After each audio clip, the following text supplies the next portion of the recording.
Next है, which of the following is not a characteristics of a learning organization? learning organization क्या होती है? Learn के लिए, सीखने के लिए। लर्निंग ऑर्गेनाइजेशंस वो ऑर्गेनाइजेशंस होती हैं जो अपने एक्सपीरियंस से खुद भी सीखती हैं और अपने तमाम मेंबर्स को भी मौका देती हैं कि वो एक्सपेरिमेंट्स करें, वो एक्सपीरियंसेस करें और उनसे सीखें। और मेंबर्स और ऑर्गेनाइजेशन जब सीखते हैं तो उनको जितना भी उन्होंने एक्सपीरियंसेस किए होते हैं, जितने भी उन्होंने लर्निंग की होती है, उनको रिकॉर्ड करते हैं और फिर दूसरों को कम्युनिकेट भी करते हैं। ये होती है लर्निंग ऑर्गेनाइजेशन। अब which of the following is not a characteristic of a learning organisation? First of all, the generation and transfer of knowledge. Learning organisation अपने एक्सपीरियंसेस से खुद भी सीखते हैं, उसको रिकॉर्ड भी करते हैं और फिर ये नॉलेज दूसरों को या अपने मेंबर्स को ट्रांसफर भी करते हैं। ये तो बहुत बड़ी करेक्टरिस्टिक है। Support for learning and development bye all members. ये अपने, जैसे आपने कहा कि ये अपने सारे मेंबर्स को सपोर्ट करते हैं फॉर लर्निंग एंड डेवलपमेंट, तो yes, this is a learning organization. ये भी करेक्टरिस्टिक है। A scientific approach to problem solving in order to minimize risk and error. अब ये जो है, ये ऑर्गेनाइजेशन ज़्यादा फोकस करती है कि रिस्क एंड एरर्स को मैक्सिमाइज किया जाए। नहीं, ये कभी भी इसकी करेक्टरिस्टिक नहीं हो सकती। क्यों? क्योंकि लर्निंग ऑर्गेनाइजेशन, जब आप दूसरों को सीखने का मौका देते हो ना, तो वो लोग सीखते हुए गलतियां भी करते हैं, मिस्टेक्स भी करते हैं, रिस्क भी बहुत ज़्यादा होता है। और ये लर्निंग ऑर्गेनाइजेशंस जो होती हैं इस रिस्क को बर्दाश्त करने के लिए तैयार होती हैं। वो कहते हैं कोई बात नहीं, आप गलती करो लेकिन आप सीखो।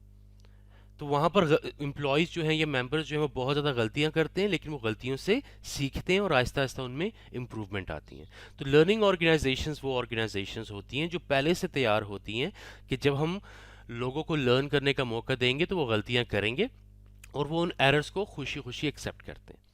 सो ऑब्वियसली मिनिमाइज नहीं, बल्कि इनका जो रिस्क टॉलरेंस लेवल होता है वो हमेशा बहुत ज़्यादा हाई होता है और वो रिस्क एंड एरर्स को खुशी खुशी एक्सेप्ट भी करते हैं। सो ऑप्शन सी तो कभी भी इसकी करेक्टरिस्टिक नहीं हो सकती।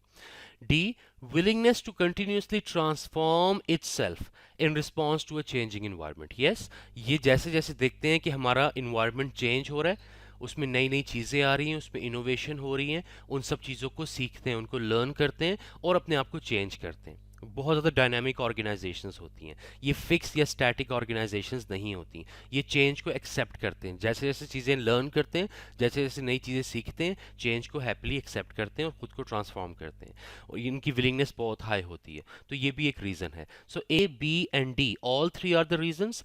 ऑप्शन सी जो है वो रीज़न नहीं है, क्योंकि यहाँ पर रिस्क एंड एरर्स बहुत ज़्यादा होंगे। जितना ज़्यादा सीखोगे उतनी ज़्यादा गलतियाँ भी करोगे। So option C is not a characteristic of a learning organization.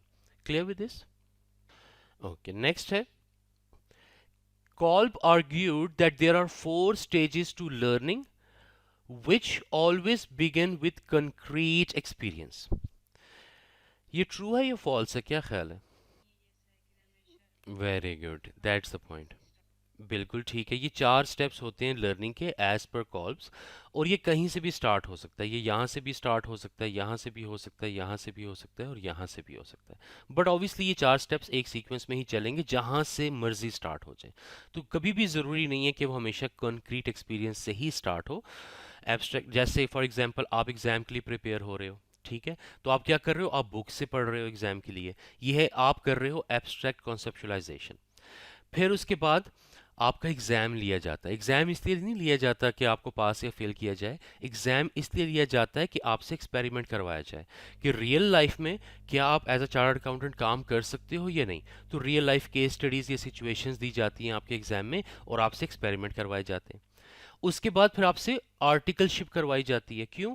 ताकि आपको एक्सपीरियंस हो कि रियल लाइफ में ऑफिस में काम कैसे करना होता है। तो 36 मंथ्स की आप आर्टिकलशिप करोगे और उसके बाद जब आप एक्चुअली जॉब में जाओगे और अपनी परफॉर्मेंस आप देना शुरू करोगे, फिर अपनी परफॉर्मेंस को आप मेजर करोगे कि मेरे से एक्सपेक्टेशंस क्या थी और मेरी एक्चुअल परफॉर्मेंस क्या है। ये है रिफ्लेक्टिव ऑब्जर्वेशन।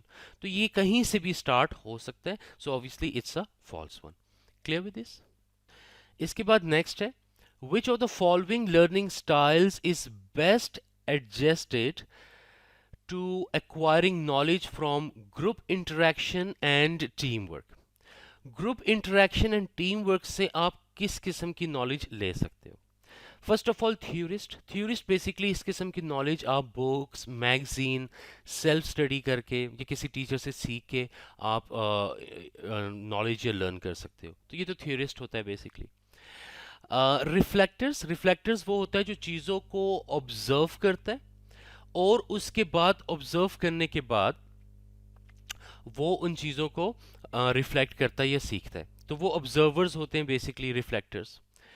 थ्योरीज बेसिकली ये वो बुक वाली बात आ गई। अच्छा, एक्टिविस्ट था पहला। एक्टिविस्ट बेसिकली वो लोग होते हैं जो बेसिकली एक्सपेरिमेंट्स करते हैं, लोगों से मिलते हैं, लोगों से इंटरेक्ट करते हैं, लोगों के साथ मिलकर टीम वर्क करते हैं। टीम वर्क का मतलब ये कि एक्सपेरिमेंट्स करते हैं कि अच्छा हमें ये ऑप्शन नहीं ये ऑप्शन अप्लाई करना चाहिए, या ये ऑप्शन नहीं ये ऑप्शन अप्लाई करना चाहिए। सो लर्निंग स्टाइल जहाँ पर group interaction and team work सबसे ज़्यादा होगा, ऑब्वियसली वो एक्टिविस्ट होगा। लोगों से मिलेंगे, बात करेंगे, एक्सपेरिमेंट्स करेंगे और उससे सीखने की कोशिश करेंगे। रिफ्लेक्टर्स ऑब्जर्व करके सीखता है, ये इतना अप्लाई नहीं होता। थ्योरीज बुक से सीखता है। एंड प्रैग्मेटिस्ट जो है वो एक्चुअली में रियल लाइफ सिनेरियोज में या अपनी जॉब पे काम करते हुए सीखता है। So option A activist is the correct one. Clear with this? इसके बाद नेक्स्ट है an important implication of Kolb and Honey and Mumford theory is that people will tend to learn more effectively if learning involves a significant amount of repetition. आप किसी भी चीज़ की repetition करो तो वो इंसान को बोर करती है, इंसान को सीखने में हेल्प नहीं करती। तो ऑप्शन ए तो हो ही नहीं सकता, repetition. B, learning is geared to their preferred learning style. Honey and Mumford बताता है कि हर बंदे का अपना एक लर्निंग स्टाइल होता है और उसको उसके लर्निंग स्टाइल के मुताबिक ही सिखाना चाहिए। जो बंदा एक्सपेरिमेंट करके सीख सकता है उसको एक्सपेरिमेंट से सिखाना चाहिए। जो बंदा जो है बुक से पढ़ के सीख सकता है थ्योरिस्ट, उसको बुक से सिखाना चाहिए। जो बंदा ऑन जॉब रहते हुए एक्चुअली में काम करते हुए सीख सकता है उसको वहां पे सिखाना चाहिए। और जो बंदा दूसरों को ऑब्जर्व करके सीख सकता है तो उसको ऑब्जर्व करवाना चाहिए कि दूसरों को ऑब्जर्व करके सीखो। तो हर बंदे का अपना एक प्रेफर्ड लर्निंग स्टाइल होता है, उसी से उसकी लर्निंग में इंप्रूवमेंट आती है। C, learning is supported by an enthusiastic teacher. अगर टीचर जो है वो बहुत ज़्यादा इंथुसियास्टिक होगा तभी आप लर्न कर सकते हो।